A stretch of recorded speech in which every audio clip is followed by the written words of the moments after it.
Hello and good evening, everyone. This is a great way to start the show. My name is Tabriz. This is the Amateur Footballer Unhinged, and right next to me, I have the main guy, Nana. How you doing, sir? Oh, I can't hear you. I'm great, Tabriz. How are you doing? I'm good.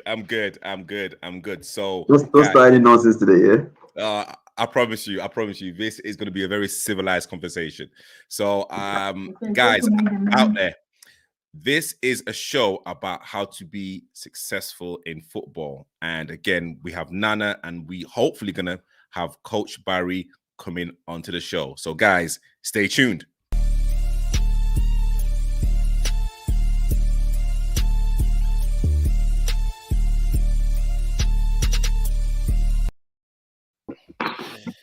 Alrighty. Hope everyone is well, and we have Coach Barry with us as well. How are you doing, sir? Oh, good evening. Good evening to Priest. Good evening, Nana. Good evening, everyone. Good evening, Barry. How are you, gentlemen? How are you? I'm well. Yeah. Well. You know, I mean, of course, you know, we could, all do a little bit better, but you know what? I'm glad that I'm talking to yourself and also Nana as well. So, you know what? Everything is good. Everything is good. Good to see you back, Nana. Good to see you back. Good to be back. Wait, dear. Is that some sort of inside joke I don't know? No. I see you saying some shit while I've been away. No, you wasn't here last week, and I heard you had an injury. I think you had an injury, Nana. Yeah. I heard you had a shoulder injury. Yeah. I got in goal. Some twat sort of shoved me over, and I fell on my shoulder. And you know, it's because it's on the 3G, the concrete is very hard. Yeah. So on the Sunday, I just couldn't let my shoulder at all. I couldn't literally lift my hand. So it was a bit of a paper one. Actually, I just want to say before we start the show, so if people don't know, so Nana's a level 5 referee, and he's a very ambitious man. He kind of has, I say, weekly barbecues, and he invites everyone in the group. So again, thank you, Nana. He's also a centre back, but he's also a goalkeeper, and he's a decent goalkeeper as well. Wow. Wait, hang on. Where are you going with it? Sometimes, because I know you, when you start praising people, what follows is absolute.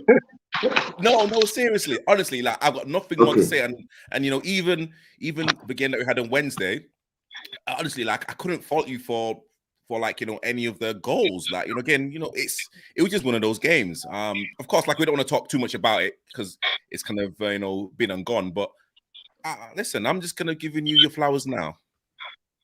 Flowers. Yes. Flowers.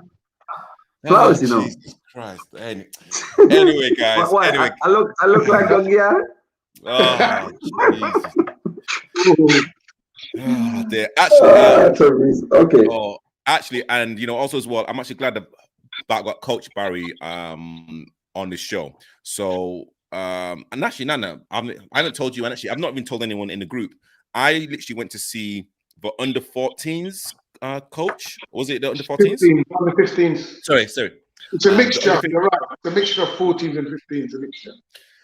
So, I went to see the under 15s and 14s train on. It was it on the Tuesday? Tuesday. Tuesday. And I was more than impressed with the quality of the players, the coaching, the drills, the application, the attitude, and I've like said it to like Coach Barry, and Coach Frank was there as well. I even said that us like vets should actually be at that training session and looking how those young men train. Honestly, it was a beautiful sight, again, and whatever the coaches said, they didn't cover it up in like sugar or honey. It was very direct, very blunt, and everyone responded to that type of communication. So Coach, honestly, I literally enjoyed every single moment. So thank you for coming down, and thank you for all the praise you're giving us. Yeah, thank you. Thank you a lot, Tabri. It's much Thank you. appreciated from everyone that was there. We really appreciate it. But you're going, saying that the vet should come down, you're going a little bit. Come on, Tabri. No, listen, you know what I mean, you know, and again, you know, I don't want to talk about like the vets right now because again, that's not what the show is about. But like Nana's part of the management team as well, and you know, Nana's seen certain things, you know, that he's not happy with, and you know, and again, a lot of the players, you know, are not at that. At this present moment, you know, we are kind of not firing on all cylinders. I'm not saying that we like should be at that moment right now, but you know, I can kind of honestly say, just seeing how like the under 15s train and see how again the application and the discipline, it's, you know, again, it was really refreshing, and you know, I actually filmed it, so you know that like will be coming out very, very soon. So again, Coach Barry, thank you for inviting me down. Oh, so this show is titled How to Be Successful in Football, and again, you know, it's kind of great to have Nana and Coach Barry on this show. I've kind of also opened it up to people who are watching, so there is a link in Twitter. There's a link to the studio, so if like you guys are on Twitter watching, please click the link. I would love to get your opinions and questions to Nana and Coach Barry. What I've also done as well, I've literally I've kind of got like a few points that, you know, we can kind of go over. So like the first point is clear objectives from the start, the management structure, players on the same page, the ability of the players, and, you know, let's say management as well, mental and physical toughness, and to enjoy the process. And, you know, and again, you know, like it's not, you know, there's no right or wrong, you know, answers here. You know, we are like just gonna discuss each point. If we can get any calls, if we get any questions, we will answer, and then we will kind of swiftly move on to the next point. You know, let's kind of make this a really nice, smooth, you know, adult driven. There's no banter, Nana, and you know, let's kind of, you know, have, you know, let's kind of have a great end of the day. Nana, yes. You see how he mentions my name. I told you when it starts praising you. Well, Nana, something always follows. Nana, you know that's coming. You know it's coming. Oh dear, great and I'm stuff. sure you're well prepared. I'm sure you're well prepared. Always. Mr. Breeze, I'm always ready. All right, so let's kind of go to the first point. Having a clear objective from the start. Nana, I would kind of look to kind of get your point of view, or your kind of say your kind of comment about this bullet point. Well, clear objectives from the start. It depends on what the team, the club,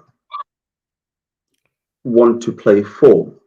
You know, even if it's just a bunch of guys playing in the park, it could be just for fitness, it could be for friends and family link up, you know, that sort of thing. Yeah, but as a club, for example, Independent Vets FC, there has to be clear objectives. Where do we want to reach? We know that as a club, for example, we want to reach Division 1. We want to, this season, for example, we want to establish ourselves in the division. We want to win the division and go to Division 1. So there has to be absolutely clear objectives that everybody buys in, that everybody understands, as a team, as a club, before you can even start. You don't. So I guess some people start from, you know, just having a kick about in the park, and then it evolves into things. But it gets to a point where you feel like, as a team, as a club, you need to have things set in stone, that this is where you want to go, this is where you want to be, so that everybody can work towards that certain objective. And then when you reach there, then you take the next step, and so on and so forth. So that will be clear objectives from the start. Cool. And Coach Barry, so as the founder of Independent,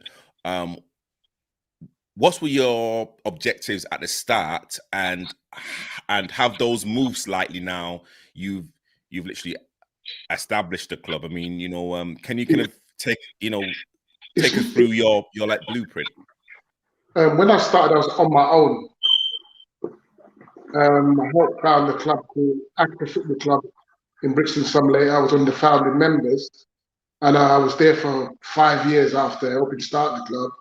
And I decided to start independent, but I was on my own. But I was lucky enough, I already had my own objectives, because I wanted to create a development club, more based on developing players from a young age and different abilities and getting them to be as best as they could. So when we started to grow, I'm just going to fly through it quickly. When the club started to grow, I had to find people with the same mindset, the same sort of discipline, because it all starts within yourself. And the club is going to be a reflection of you. So I have to find people the same sort of mindset as me, the same sort of way, the same sort of coaching, or get them to learn the sort of coaching style we're trying. So the people who's running the club have to have the same mindset. Where you're going, what objectives, what style of football, do you think this is right? Because you're going to get people who completely disagree with your way of doing things. And then you get a lot of objections, arguing. I didn't want none of that.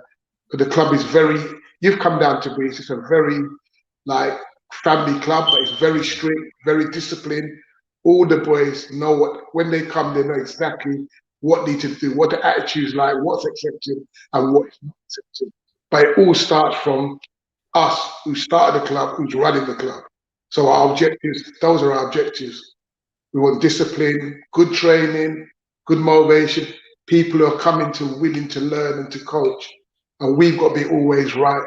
Coaches got to be ready, prepared for training, and we know exactly what we're doing. But it all comes about with all of us having the same mindset, or you're going to get problems. You're going to get a lot of problems. We're adaptable, good ideas, we take it on, but you all have to be going on the same page, or you will get problems. Because I've been in other clubs, and that's where I've seen a lot of the problems are. Yeah, and Nana, do you think it's all right for your objectives to change maybe a year or two into your journey? And what are your own personal objectives? Sorry to breathe my wife. Hold it. 1 second. Oh, okay, it was gone. I think it's on another call. But yeah, Nana, so literally, is it kind of all right for objectives to change? And what are your personal objectives in football?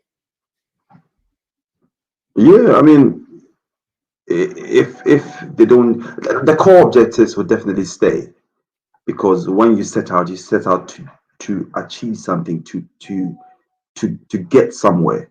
But I think it'd be foolish to think that you don't change with the times. You don't adjust your aims, your goals, in order to reach those objectives. Because, like Barry was saying earlier on, yes, you want to find people with the same mindset. You can find some people with similar mindset, but it's not always the case. So as you strive towards those objectives, things happen, and when they do, you just have to amend what you have to get where you want to. But the main objective, i.e., for example, if I put independent vets, for example, in the picture, the aim, first and foremost, is a family club, and then we want to reach. You want to win the division and get to Division 1. Now, you don't want to bring anybody from outside who will rock the boat, who will mess up the family, the structure, the bond that we have. But bring the people in, choose the right people, the same mindset, and let them work towards reaching your objectives, i.e., where you want to go. Yeah. You muted, Breeze. You muted yourself, to breathe. Apologies. Seriously. So Nana, what are your own personal objectives in football? It's just been to get fit, really. I mean, if you go back, say 10 years ago, I was very, very fit. I had keyhole surgery on my ankles. I put on some weight, and to be fair, I've never really been able to shed that weight, and that Ghanaian food doesn't help. So it's always been about getting fit, enjoying myself, playing football, doing what I love. That's why I'm refereeing and playing and getting involved in football, because that's my passion. I don't have any sort of clear objectives, i.e., my objectives, I guess, are aligned with the teams. I want this team to do well. I want the family structure in the team to remain. That's pretty important to me. Once that is solid, wherever you do, win, lose, draw, we do it together. I would rather come out on a Saturday to enjoy myself with the lads, other than get to Division 1 where I'm miserable. I'm not enjoying myself as being part of the team. So for me personally, that's me. I just want to enjoy what I'm doing. Everything else is a bonus to me. Yeah, no, I love that. And again, I want to echo what you said, Nana, and also what Coach Barry said regarding, it being a family club. Nana, like we can kind of bring our kids to like games. We all look out for each other's kids. We kind of make sure that they're entertained. We make sure that they're safe. Like no one goes missing. What I'm saying? Like everyone's got eyes on each other's kids, just to make sure everyone's safe. And also when I was at the training session with Coach Barry, I spoke to a couple of their parents, and the key word that came out was family club. That was the only, that's the first thing that they said. It was a family club. And Coach I was actually talking to one of the parents, and Coach, you like trained this young man when like he was about 9, 10. So like what I'm saying. So this is like a DNA. Like independent is just part of people's DNA, and that's like something that I got out of the kind of observation on that Tuesday as well. So yeah, I can kind of definitely vouch for that kind of family club ethos.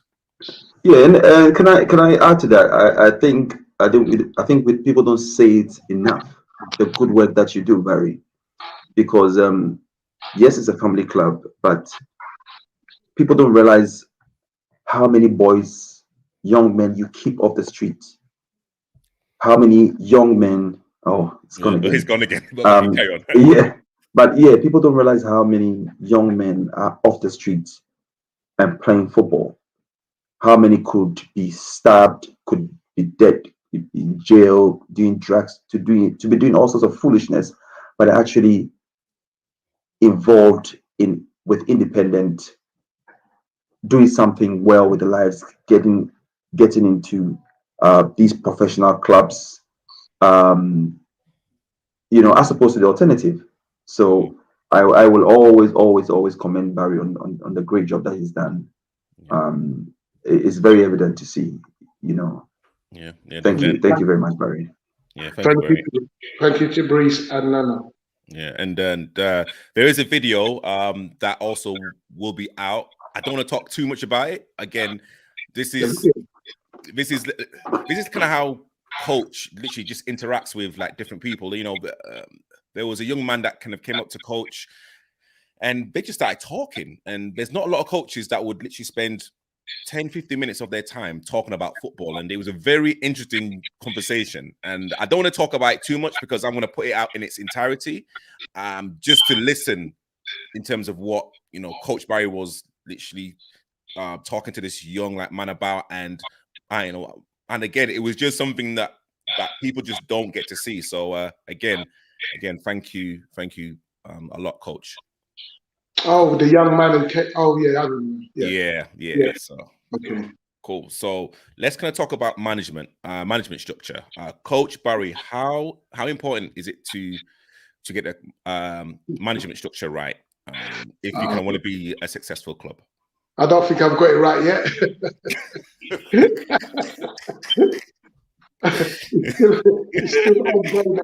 It's still ongoing in the youth section. I don't know about the vets and adult section, but the youth section is still ongoing. Very difficult very difficult, because in the youth section we've had a lot of people come and go, and then it's just been difficult because people's got a lot of commitments, and the amount of time it takes to run a club and being part of the management.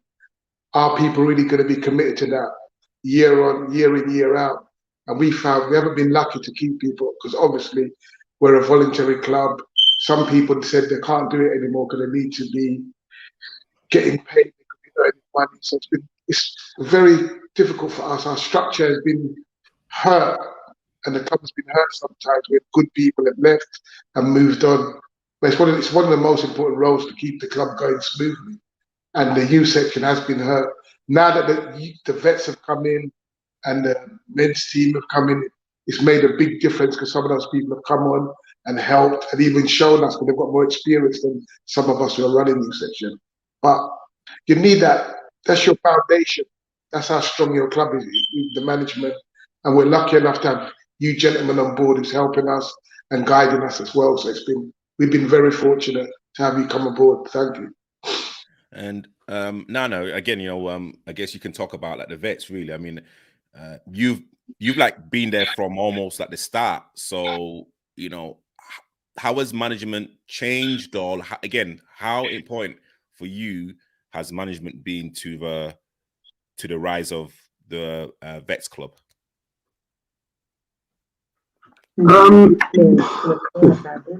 I joined almost 5 years ago, and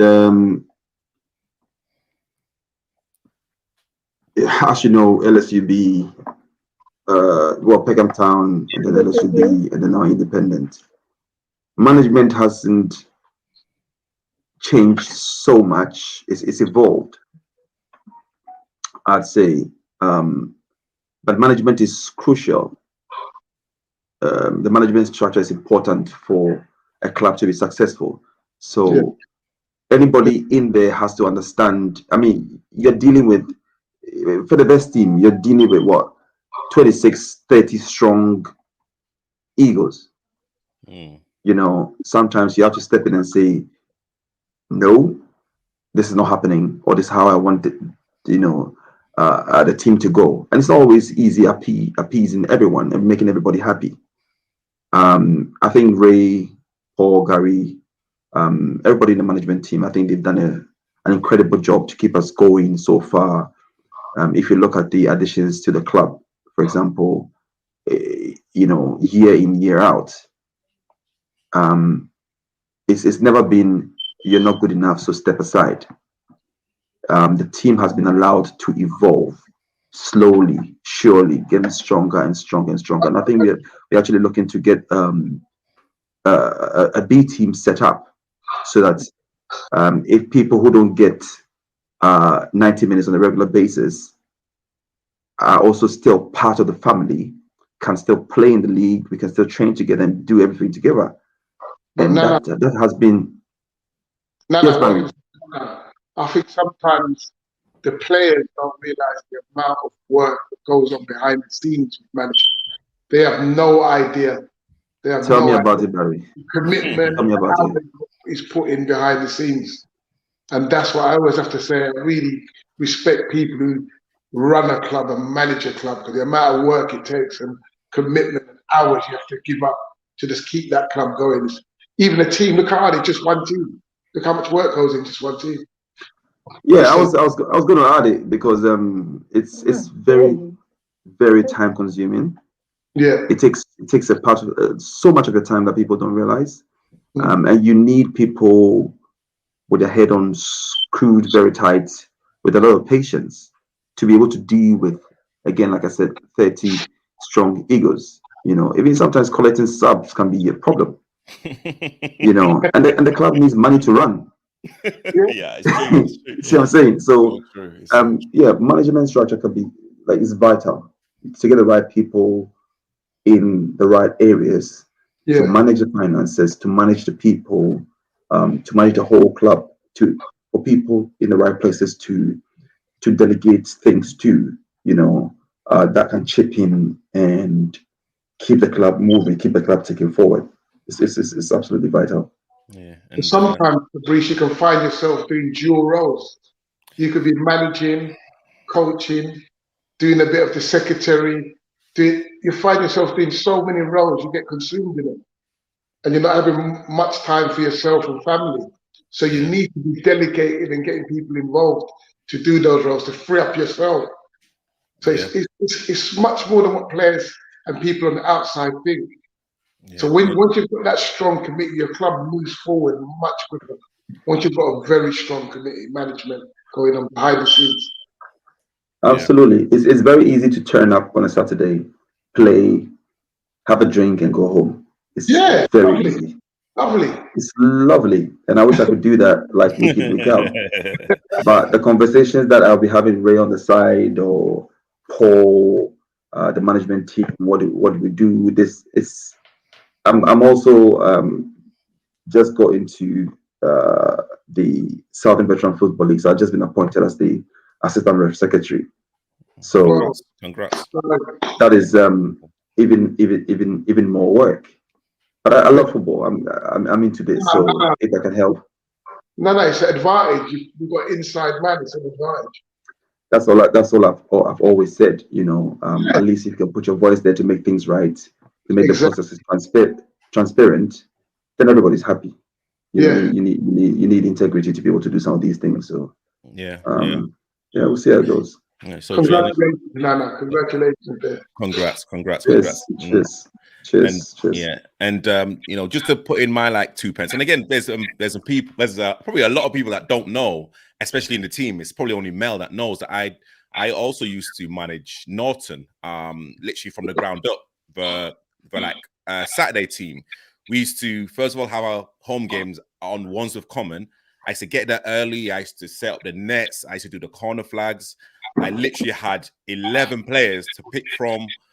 We were getting beat every single week, 6-7s. And then, I was kind of manager for 5 years. And, we were getting beat. And then all of a sudden, within 3 years, we kind of won our league. We won 2 leagues. We kind of got to a cup final. And again, my role changed from being a manager to kind of almost being, I would literally talk to the players every single Friday. I would talk to every single player, even if they were starting or not. I would talk to them for minimum of 5 minutes. And again, that for me was probably the most satisfying bit about the whole week, because once those players cross the line, there's not really a lot you can do. But I just wanted to make sure that every single player hopefully was in the right frame of mind. And I literally enjoyed every single moment of management. And again, honestly, Nana, you can literally talk to Mel. Literally, I was a very hard-nosed, very disciplined type of manager, but also as well, I knew how to have a laugh. I knew, what I'm saying, I kind of knew how to get the best out of the young players that I had. But you can't even get the best out of you, so.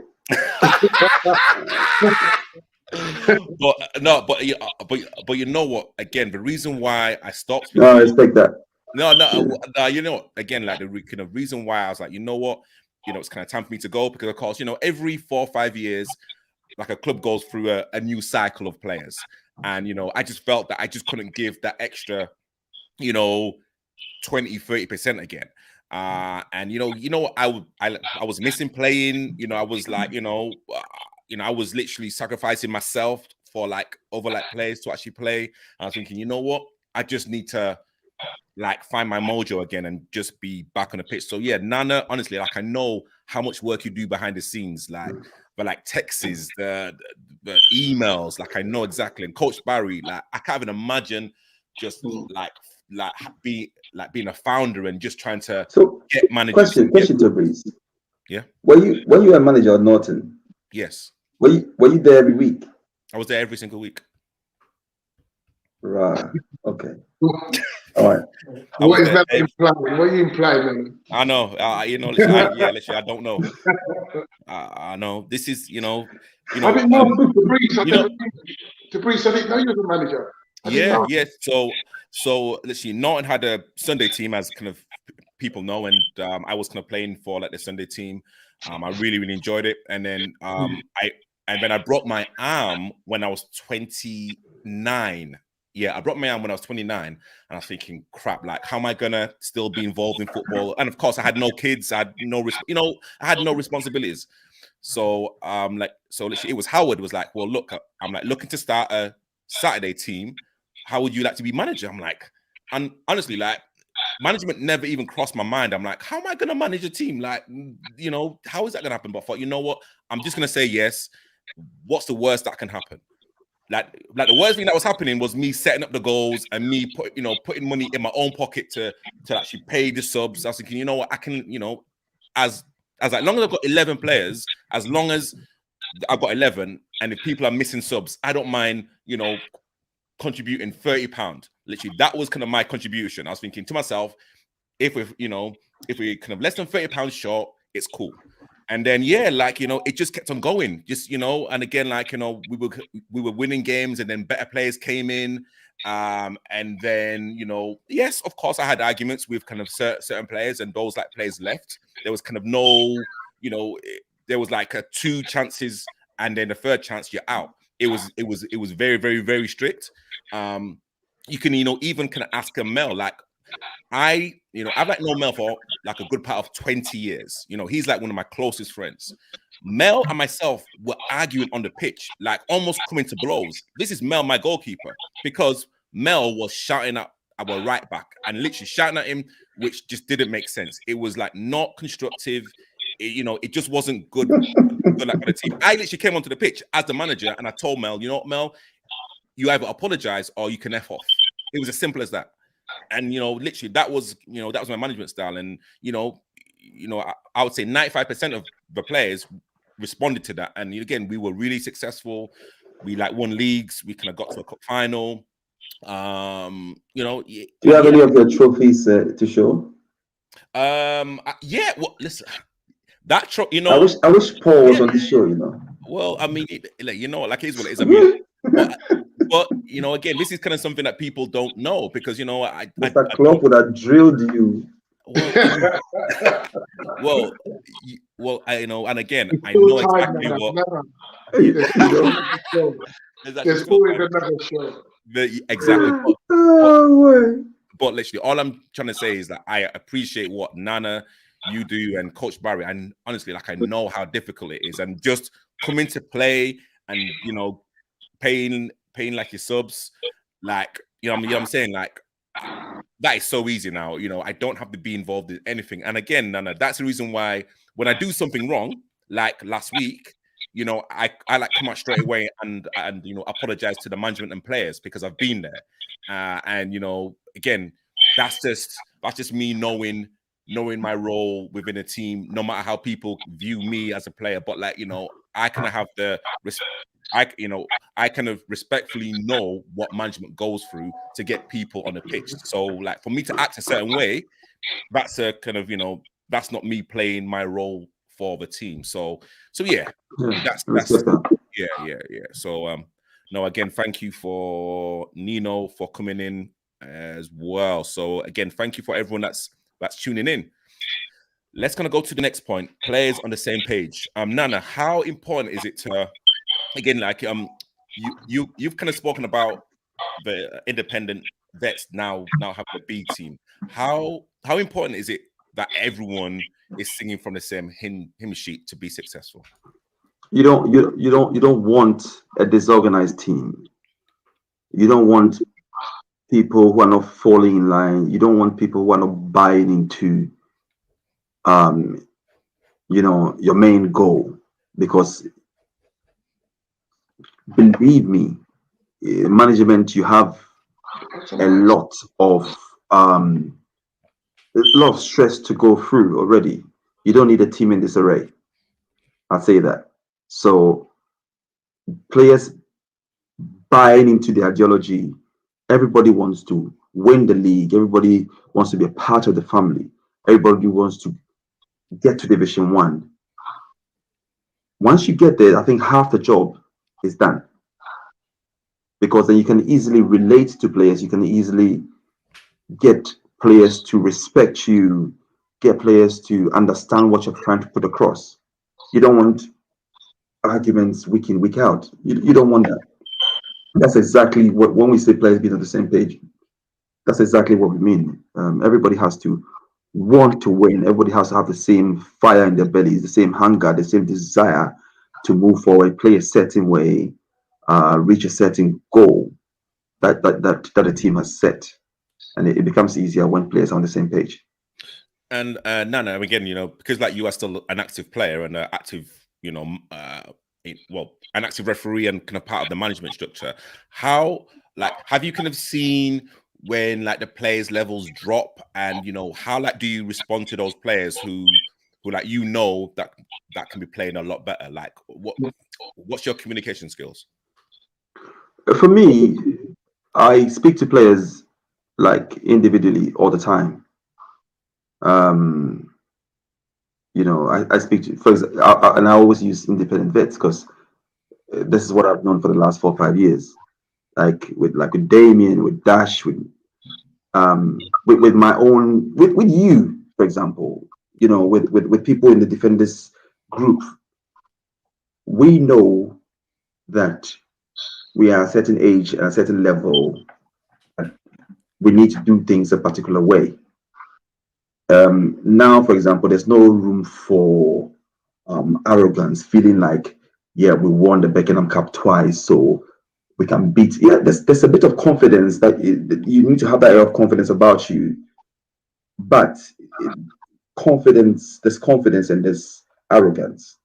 When you're not putting in the work, don't expect that teams are just gonna, you're gonna continue beating teams 10-0, 14-0, 6-0, 7-0, that sort of thing. Teams know you now.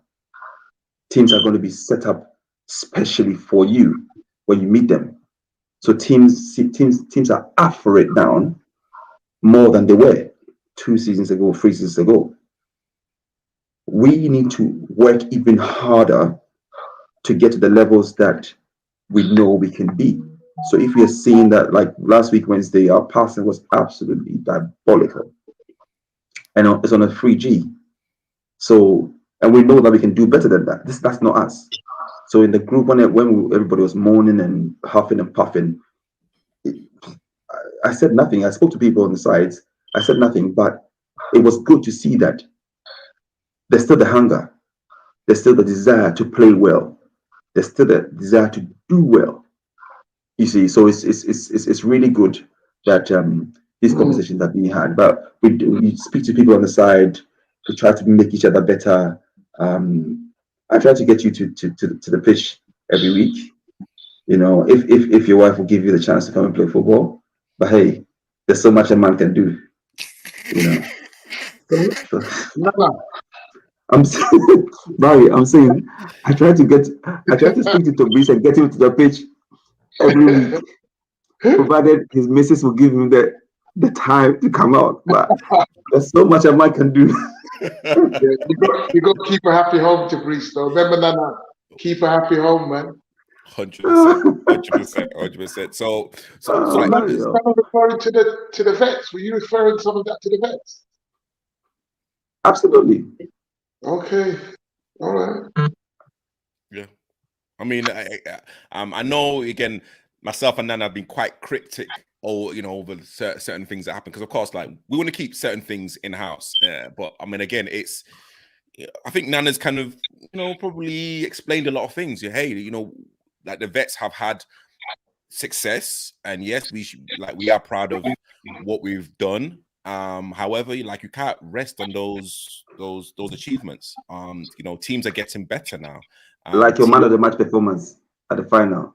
100%. It's done. I never talk about it. I never talk about my manager match performance. That was a good 2-3 years ago now. But it's kind of something that 100%. I think players have to respect the process. They kind of have to respect each other, and like again, sometimes I think when like people are talking on WhatsApp or on the text, it can be, you know, construed slightly differently, and you know, people can take offense to certain things what people are saying because there's like no tone to it. So it's and again, you know, when you can put in a performance like we did on Wednesday, you know, people can say "I told you so," or like can say whatever they have to say in the WhatsApp group. But yeah, I think everyone's definitely got to be singing from the same hymn sheet. Not necessarily everyone can sing, but you know, everyone's got to be on that same page, 100%. And to you, Coach Barry, with the kind of younger age group, is it difficult for them to understand the philosophy and the ethos of the club? No, it's a process, isn't it? It's a process. So it's, like I said, it's like if you're developing, it's going to take time. Even with the vets team, when you've got new players coming into the vets team, 2 or 3 players, it's the managers and the coaches to make it clear what you want from those players and why you brought those players in, why you signed them. It's clear. It must be clear. All your instructions, everything from everyone and the management and coaches should be clear. The way you play, the discipline, all that side should be clear. So everybody knows. Because sometimes you've got a team, not everybody knows their role properly. The coaches don't even know their role properly. If it's 4-4-2, everybody's going to this 4-2-3-1 or 3 at the back. You've got to know how to coach it. You can't just say to your team, we're playing 3-5. You understand? Yeah. And you have to know the players their roles. But we're changing this week, boys. We're playing this. The boys, I can't shout at my players if I haven't taught them and shown them their roles. I'm in the wrong. So many managers and coaches get that wrong when they say, we're changing the whole formation and start shouting at players. But you haven't told them their role. You haven't told them what they need to do. The 4 needs to do this, the 8 needs to do this. Hold my two at the back. How we playing 3 at the back, boss? How we playing 5 across the middle? We play with wing backs, or they hold. Do you understand what I'm saying? Yeah. So it takes time, but the instruction has to come from management and the coaches. Yeah. Stop naming formations you don't even understand yourself. Yeah. So you get everybody inside. The same mindset comes from you giving those. It takes time to learn.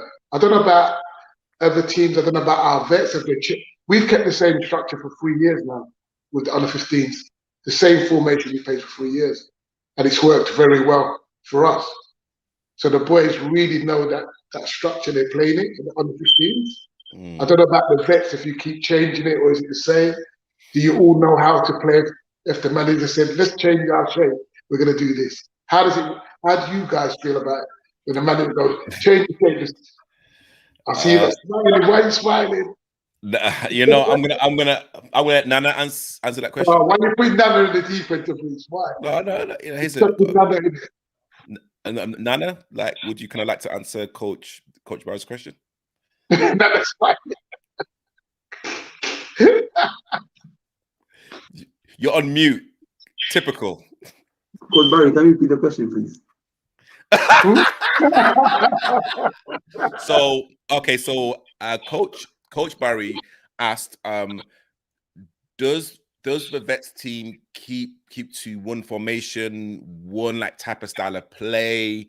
If like certain things are not going to plan, how kind of active our management regarding opposition and like certain things that are going wrong? No, to Breeze, I was saying, like, if you change the formation, so you're playing 4-4-2 or you're playing 3-5-2, or can you change the structure and the players understand their roles? You're saying players on the same page. So to me, it has to come from management to tell players their role and coaches. You can't just change the formation and the players are going to know all their roles. And you haven't told them. It's very difficult. So do you play one style or do you play more than one style formation? Or it depends on terms of... Yeah. It's I think it's 2 things I'd say. So number 1, to be able to get a particular formation flowing, you have to have trained say preseason or training. You have to have been taught that. Now, it depends on, it's different from the youth setup to the vet setup. It depends on people who turn up for training on a Wednesday to be able to implement that. And Ray and Paul, we've been talking about this for a while. If you have only, say, 6 or 7 of the core members turning up for training, you can only do what you can with those 6, 7 people. Exactly. But if you have 20 people turning up for training, then you can actually implement that ideology, and then you can carry it out on a Saturday. Unfortunately, that doesn't always happen. You know, everybody's working. Sometimes people can turn up due to, you know, certain things. Happens. Yeah. Sometimes as you've seen, Tabriz, we have gone 3 at the back. Sometimes it hasn't worked. Very few times it's worked. But sometimes most of it are not. Given clear instructions how to play that formation. Yeah. Well, I don't know how clear you can even give those instructions, but if they don't know what to do, they've been playing a particular way for a long time, it's difficult to straight away, whatever instructions you give, to go in and do exactly what you want, because they've been used a certain way. You see what I'm saying? If you do it week in, week out, then it sticks. So for the evolution of this team I've seen, we've had a certain type of players for our team, for example, that, for example, for the forward, for example, this is pretty quick, very, very quick, skillful on the ball. So, you know, we can soak up pressure, put the ball behind the back and the back line, and there's like pandemonium. Like, we cause teams trouble week in, week out. So we can beat teams like 5-6-0, and maybe we had 40% of possession. Probably even less than that sometimes. And that's how it's been for a long time. So people are stuck in that way of playing. But again, like I said, it all depends on, if you want to be able to play 4-3-3, 3-5-2, people need to be able to come to training for us to implement that. And then every layer of the game, i.e. defense, midfield, attack, you practice ball retention, ball recovery, style and patterns of play. The managers, they have their hands tied behind their backs in terms of what they can do. You know, there's only so much they can do to influence the team. And they've done so far. They've done. Sorry, Dan, I'm saying, but you play already a formation where you've been successful. So you must have worked. You worked in that in the beginning, and you found that it works for the squad you have. That's what I'm saying. It's been 4-3-3 most of the time, and that has been the same way. Sometimes it goes 4-4-2, or 4-4-1-1, where the one you know, the free road tucks in and makes a 5 in the midfield. But the wingers are always up top, or you're up and very wide, so that when we turn, it goes there, and then, you know, either Nino or Darren or the players that we have were really quick. You know, they can cause problems. You see what I'm saying? But it's been like that for a long time. I think we're trying to do something different this time around. We're trying to, and that was one of the reasons why I think we didn't play well on Wednesday, because we're trying to try something different, and there were quite a few mistakes, because some of the goals, even the week before, some of the goals when we played, I think, SPA Athletic, we lost 5-3, didn't we? 5-4. It could have been 5-4. Like 4 of the goals could have been avoided. But we're trying new things, which is good. We make mistakes and you learn from it. Like the confidence that you can build from those experiences, and doing better in the next game or the next session, that's what counts. Yeah, 100%. And because going up, these teams are different. I mean, this level, Division 2, Division 1, these teams are different. They're very organized. You can't have one person not play and think that you're going to win always. You know, it doesn't happen like that. I think what kind of really frighten people, was our pace and also our fitness, and literally we were relentless. So if we'd get 2, 3, 4, we would carry on going like there was no let up. And I think now, without talking too much about certain things, again, like, I mean, I like personally believe that we are a counter. We're a counter-attacking team. Like we will soak up pressure really, really well, and then we will hit you on the break quick. And teams who, even if they have mobile players, like consistently, like they just cannot keep up. And also, the size and the width of the pitch also probably takes. We've got to take that into consideration as well.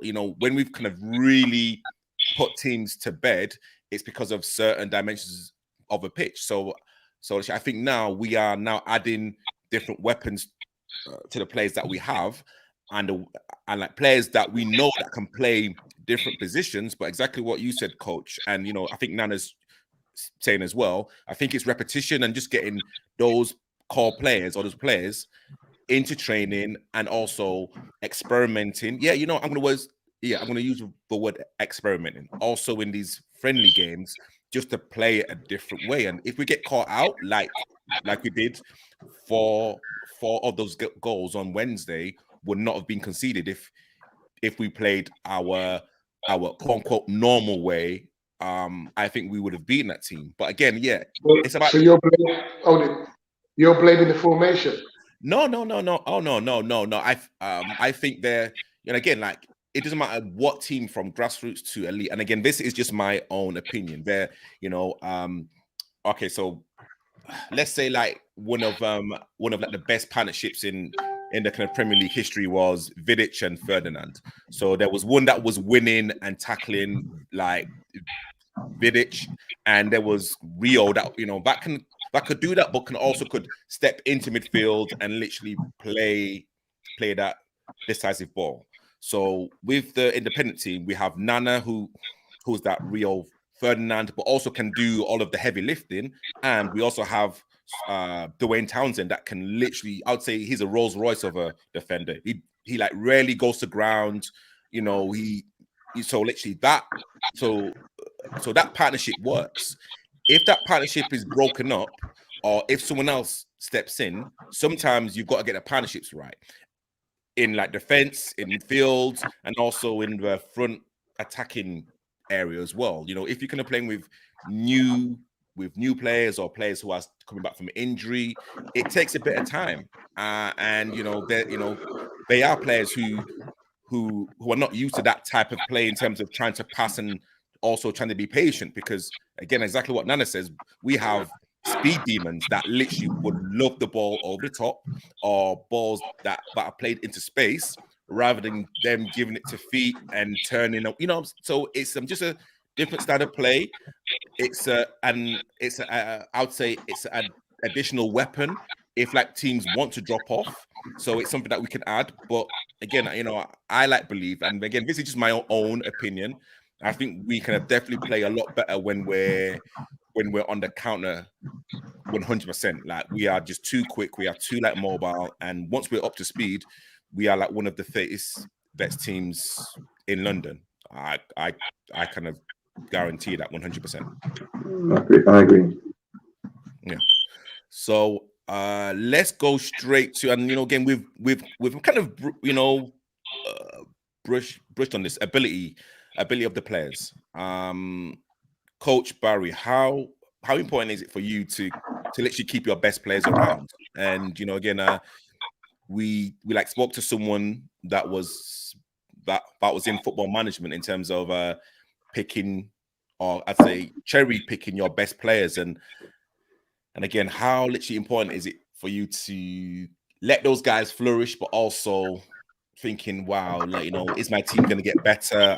Are we going to be challenging for honors, etc.? Like, what's your overall opinion? Well, my opinion is going to be different, because the whole goal of the youth is to get to the boys to the highest level. When they're ready, they move on from grassroots into academy football. So we're used to, over the last 20 years, 25 years, we're used to losing our best players. But when scouts come along, they're going to pick the cream, aren't they? They always pick the best players. And the majority of those players come from the spine of your team. So we're used to it. So that's going to go. It's very important to have, obviously, your best players in the main positions of your team.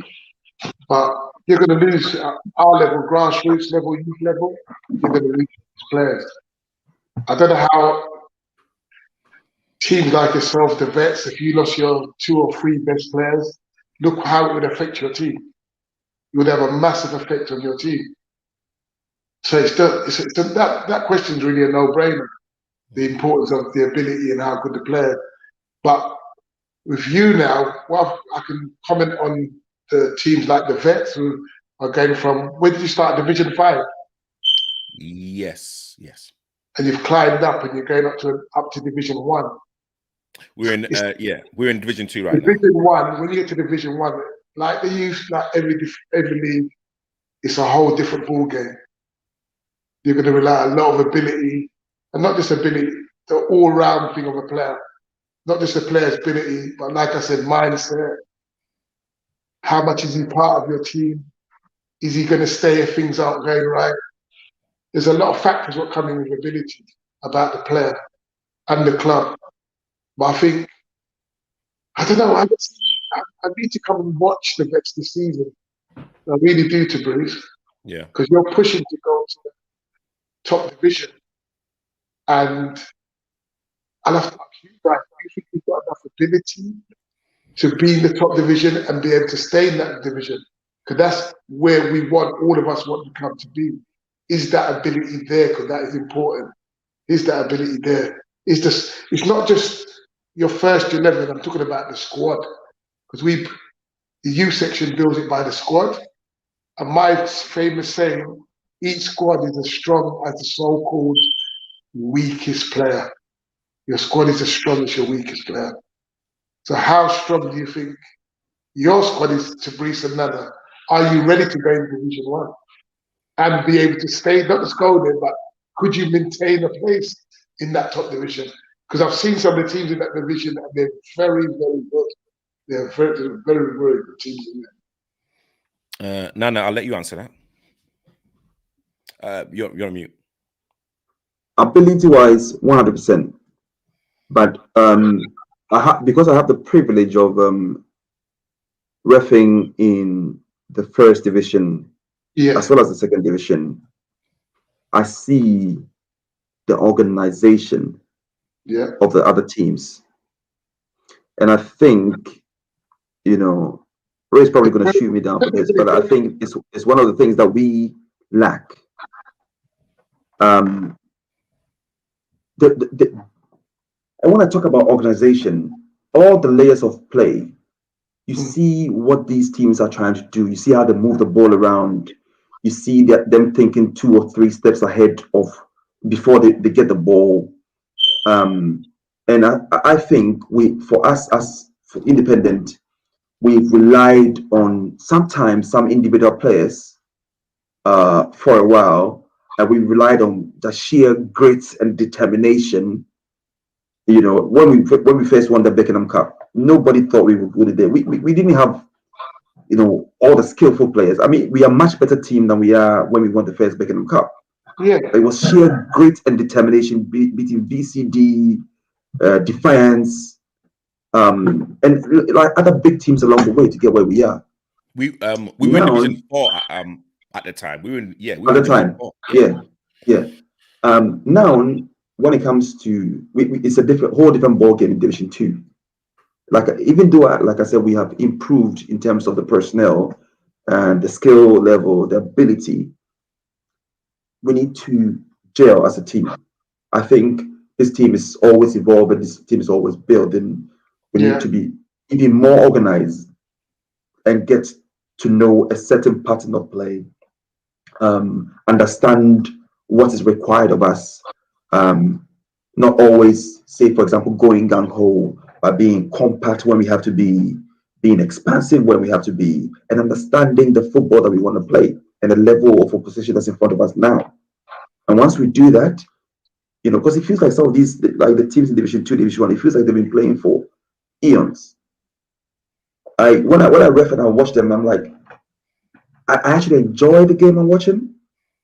I actually enjoy the game I'm refereeing. I look at them and I'm like, this will be a good team to play against. But Nana, and I'm looking forward to. The way you're sounding to me, you're making that we play a lot of our game is based on a lot of freestyle. You said that we don't really play patterns of play. There's one pattern of play that I can guarantee to which touched on earlier on. Ball over the top for our speedsters. That's it. I can guarantee you that. So hear me out. So when we are missing certain key members of the squad, for example, in the midfield, the whole game changes. Not everybody's ability-wise is different, isn't it? So when we are missing some people, naturally some people want the ball at their feet. In any space, any tight space that you can give them the ball, they'll want it, they'll get it. Others are not like that. So others are good at, ball recovery, for example, in the midfield. So if you have people like that against a team who are very organized, very skillful on the ball, it changes the dynamics of the whole game. So sometimes you tend to want to revert back to say sort of like default, because we know. Look at our goals, our last few goals in the cup final. The ball went over the top, to the side, goal, twice. And we were soaking pressure at that time. You see what I'm saying? And this has been like that for as long as I can remember, for like at least 4 years. So I would say we definitely need a bit more sort of fine-tuning to the squad, and we will be exactly where we want to be. I think we need a good, strong. I don't think we're going to win Division 2 this season. That's just me. I think we need a good, because don't forget, we didn't play a full season in Division 3. We had just come from Division 4. We won the Beckenham Cup. We've come to Division 3. We played like 5 games or 6 games.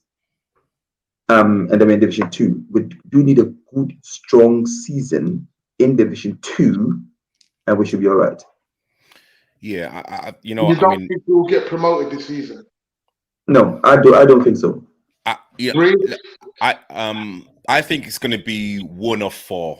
And literally, I'm going to put, of course, Independent in that 4, but it's not going to be plain sailing. These like teams in Division 2. These like men know how to play football. Like most of them have actually played at a very high level. Yes, they may not have the mobility or the speed, but again, exactly what Nana said, they have the organization. And like sometimes when you're an organized team and when you watch them play, it just looks so beautiful. And again, hold on, Tabriz, we've been together for 5 years now. Yes, which is a good team thing. Has changed though. Yes, and you see, I think what it is, with the signings that we've made, they have literally, especially in the kind of front areas, like they have literally put us to that extra level. And what it is, if you kind of look at like the stats in terms of who like scores our goals, it's about 2 or 3 people that are there double figures. Everyone else is maybe 2, 3, 4. So if like 1 or 2 of those players are missing or don't have a good game, or for whatever reason the kind of opposition are just attacking us, and like we just need that kind of magic. You know what? Sometimes we just revert back to type, exactly what Nana was saying. Even in the cup final, we didn't. Did we deserve to win? I don't know, but we, I think it was our sheer determination that got us out of that. But again, if you kind of look at our patterns of play, it was going down one side and one side only more than the other side. Yeah. So literally, we have to look at that. I can also think that in terms of ability-wise, yes, we can play in Division 1, but again, I think week in, week out with those teams in Division 1, we would, I won't say struggle, but we wouldn't enjoy like the kind of patterns of play and the kind of consecutive wins that we are so used to. Because again, we are so used to winning 4, 5, 6, 7, 8 games in a row. Now we win one, we draw one, we win 2. Like people are not used to that type of kind of competition because we're so used to winning. So that's kind of something that the team, like the mentality has to improve a little bit. I kind of literally also believe as well with the players that we have, and again, that's what Nana was talking about in terms of having a B team. There's like some like players that don't probably get the necessary game time that they think they deserve. But and again, is that down to ability? Is that down to ability? What is that down to? The honest answer is yes. For the most part. Yeah. It gets to a point where you can clearly tell that some players will struggle in Division 1. Some players will struggle in Division 2. Division 2, yeah. And that's the honest truth. I've always said, for example, that if it comes to a point where I feel like people there's somebody else in the team, there's a new signing who's better than me, I'll do my best to play my part. But if I feel like I'm gonna get, say, like 20 minutes every other week, then it doesn't make sense for me to continue there if I can play 90 minutes in division. There's division, so there's a level for everybody's ability. Yes. So absolutely. What do you advise players? You're part of the management, so you guys. Well, like Ray has said, we are looking to get a division, a B team formed to allow everybody game time, but we are looking for a manager for that team. Okay. So we haven't found one yet. As soon as we find one, I'm sure, because I know that Nino is on the sideline waiting to bring in signings. Ray's or waiting to bring in signings. But one thing Ray has done very well is he hasn't brought on like 6, 7 signings that that changes the whole face of the game. He's done it gradually. The Breeze, year in, year out. One more question. Yeah. Yes, coach. So it's about ability. Yeah. So how do you decide? Because there's all types of players. So how do you decide what player stays in the squad? Remember, it's a squad, not about the first 11. 100%. And what players goes down to their other level. Well, how you made that decision? I think that is So lucky for me, I don't make the decisions. Luckily for me, but yes, we'll have a conversation with the management team. But at the end of the day, it's the top boss's decision. Yeah, obviously. Yeah. I mean, it's very clear for us in our team, in our club. There's some people who are very good in air, for example. No names, though. That's not fair. No names are coming. No names. Absolutely no names are coming. There's some people in the squad very good on the ball. Yeah. Or very good in the air, but not so good on the ball. And understanding the game is different for some people. Fitness, for example, can be one of them. It's so many different facets of the game. Yeah. I mean, and without saying too much, which would then allude to, say, a certain individual or individuals, I would say to you that Ray, I know for a fact that Ray or Nino, they have always been looking to bring more people into the team. At the end of the day, it's going to better the team. And when that happens, there's a lot more people who are not going to get the game time that they would like. So it is Ray's job then to have those conversations with those people and say, I don't think you're going to play a lot this season. Would you want to play for the B team? But Ray will never say you're not needed. I know Ray will never say that. So if you're happy to have 20 minutes every other week or whenever called upon, then that's fine. Because really, it's again, at the end of the day, first and foremost, it's a family club. And the people along the way have gotten us where we are now. So, let the team. To brief one point, and then I'll be quiet. The point I'm saying, like with the youth section, when you see a young boy out of his level, the level's way too high or weight, it's not fair on him. Yeah. When the level's way too high, it's what fun is he having? But the youth and vets are totally different things. Yeah. But still saying, I saw players when I was playing semi-pro. There's people came on trial, and you could see that level was way above them. So it doesn't make sense keeping them because it was embarrassing sometimes. The fitness, the way that. So you got to be honest with players and say this is way above your level. I know you're saying you've got a lot of loyalty or whatever. I have to do it sometimes, saying we're in Division 1 now. We're in the top division. There's no way 1, 2, 3 can play in Division 1 at the moment. They're nowhere near that level, nowhere near it. So I've just got to be honest. Yeah, I think what it is, and coming into the vets, like I think there's a few points. Don't forget, as like vets, we every single year that goes past, we are getting older. I'm not saying that we're not going to get better, but there are certain things that our bodies will not allow us to do 2-3 years ago. So that's one kind of element. There's also as well, I know that you've said, Barry's gone. I know that Barry said loyalty, and again, I think a lot of the people in our team have literally known each other since primary school, so high school. So there's like loyalty, and then there's DNA loyalty where they've grown up together, they've been to school together. So, and again, when I've come in, it's a fact that not a lot of people have left the club. There's not been a huge, not clear out, but there hasn't been like crazy amounts of people leaving. And literally, I joined in Division 5 as well. Division 5, Division 4, I can't remember.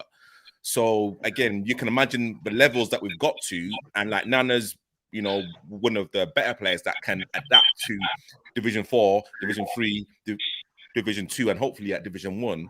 Unfortunately, there's probably players that have played at Division 5 that were great, but at Division 4, 3, and 2 cannot make that jump. But again, it's really down to management. The team is involved, Barry. The team has evolved. It's definitely evolved. And it keeps on evolving. So, because, for example, it's somebody like Nels, like when Nino came to the team, when Nels came to, when Nathan came to the team, people come into the team, and when people come into the team and the players will force the manager to play them. Yeah. You see, it makes it easy for the management team. Yeah. Because people understand the quality they bring to the team and what they add to the team. Yeah. So naturally, other people will fall down the pecking order. Sorry? Yeah. But what did we say at the beginning of the show? Objectives. Yeah. So you all know, you keep saying you want to be in Division 1. So but it's a balance, Barry. Yeah. It's not. I think for us, and maybe will agree with me. I think it's not a sprint to get to Division 1. No. It's building family and also building the club to get there. That's why it's evolved slowly, because Ray could have easily brought 5, 6, 7 players into the squad, caused a huge rift, a huge dynamics in the squad, which might have made the quality of the team much, much better, but may have broken down certain parts of the family. Because, like you said, people have known each other for 20 years. People have known each other since Lambeth. So yes, the aim is there, but it's not a rush to get there. It's setting the building blocks slowly to try and get where we want to get. I can tell you exactly the last few years the signings that Ray has made, the signing that Nino has brought into the squad. It's been like that. It's been like that, and slowly, surely we'll get there. And he's told me that he's not signing certain players because he wants to slowly evolve the team to where Exactly. Yeah. I said, do I need to do that? He said, no, leave it. I know exactly what I'm doing. So I back off. I respect that, what he's done.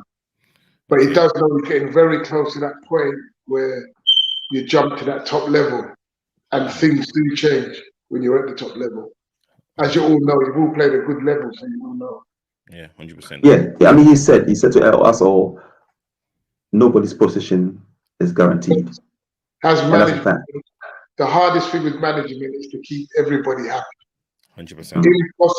Impossible. Definitely. Yeah. I've actually got one question from Leroy McKenzie. If we could probably just answer this quickly. In 2021, are we against playing direct football? Nana would love to get your answer. Keep it to a minute if you can. I think I'd say in 2021 or whenever the time frame is, you play what's in front of you.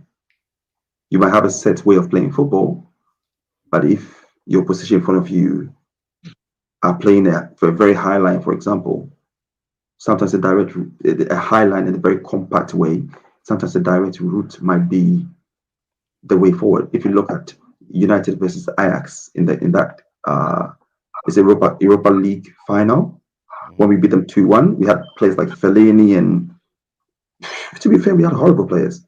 But one thing I respect Mourinho for all his backward football is he sourced the team out. He planned the tactics exactly to beat that team. We're never going to go through the middle with Ajax. We did that and we beat them 2-1 easy.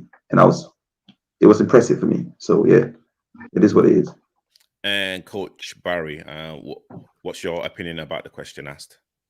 I think it's a good question. I think that's why I love the Premiership.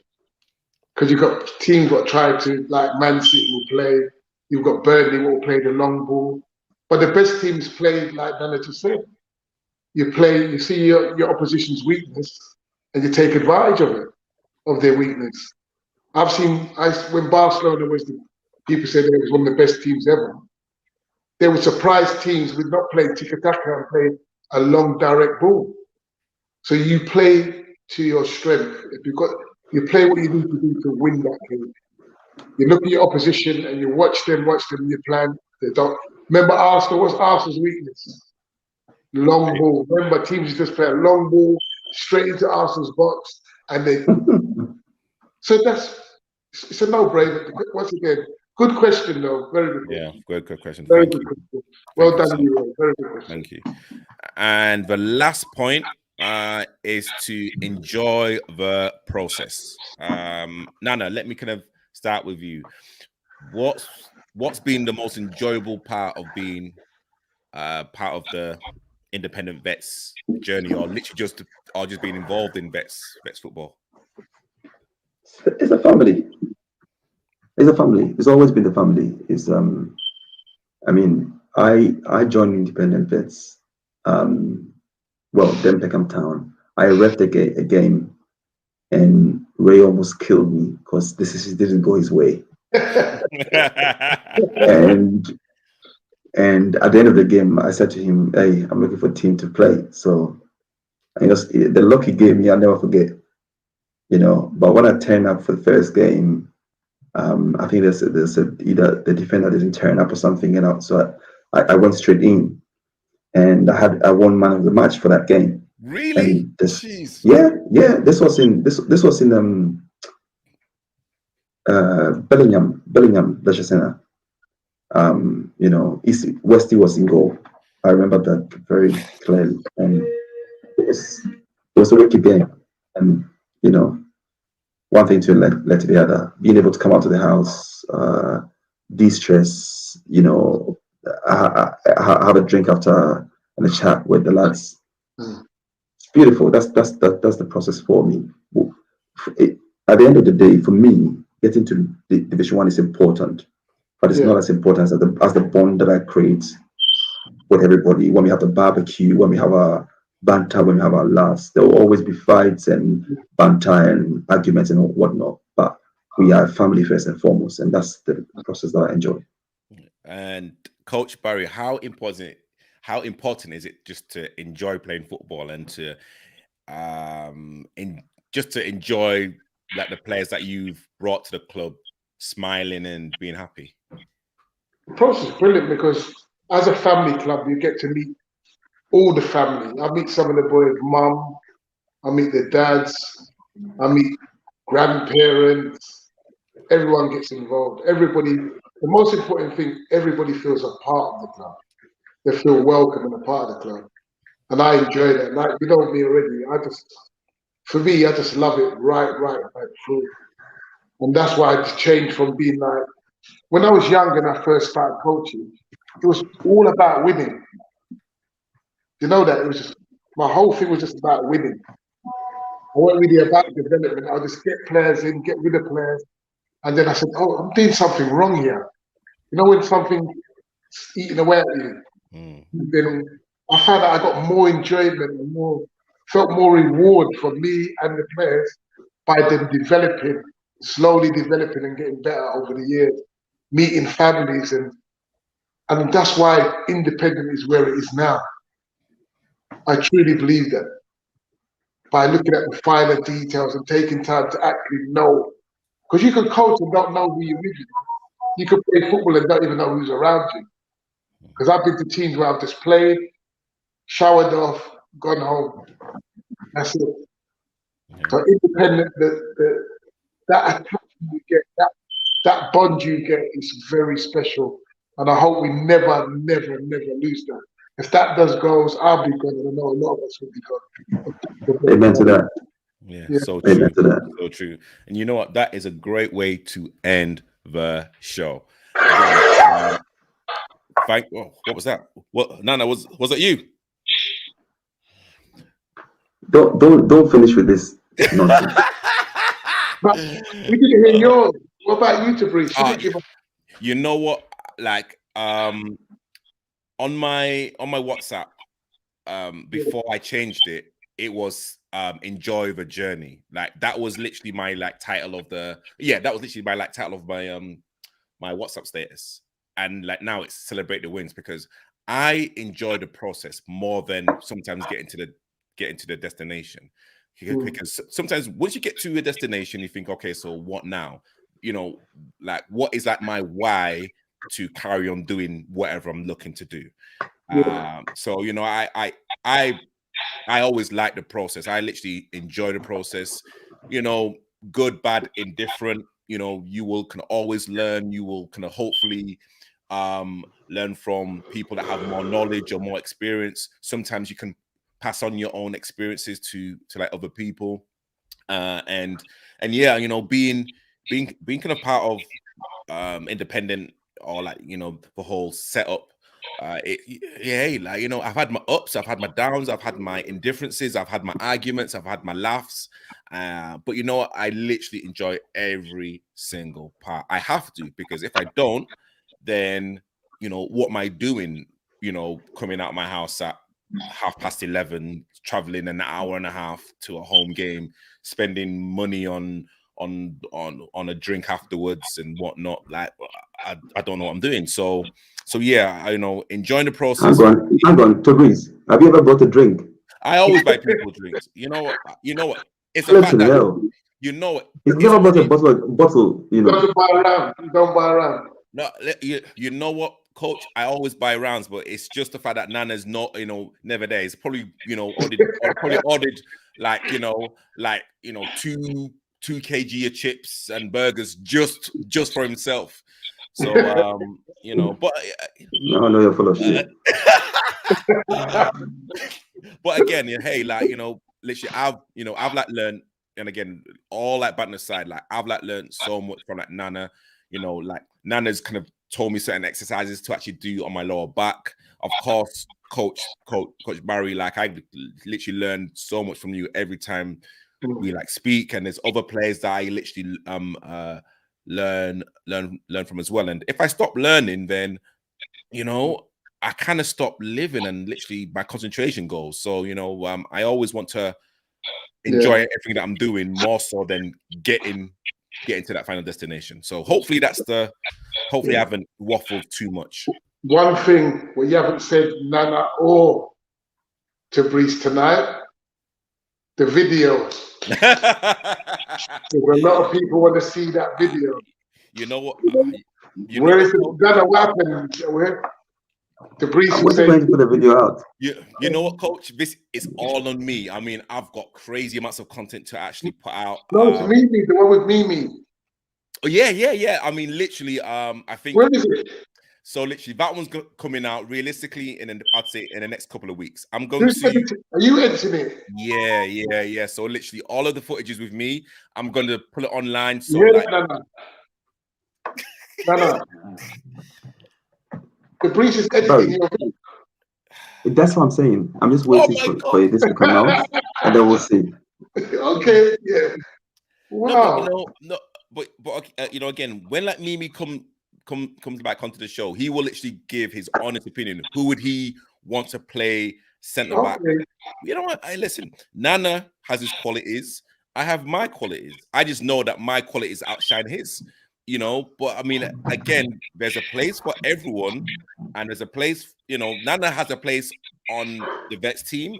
I have a place on the Vets team. Like Nana can play in goal. Hey, like that's kind of something that he has over me. I can play in more positions than Nana, but I mean, we're placed on the bench. Hey, like, well, so please don't forget. Let me remind you. Let me say one thing to Breeze. You see those performances that you feel that you've had in midfield that have been good. I've been there, done that. Yeah. Remember that. Remember that. I've played in midfield, all across the midfield, all across the back four. I've played more games than you in this club. I've put you on the bench for so many seasons.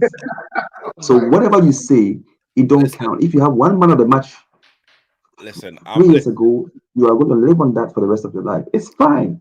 You know what? You and me know that when you look in it's a cat looking in the mirror thinking it's a lion. It's fine. It's not good. You know what?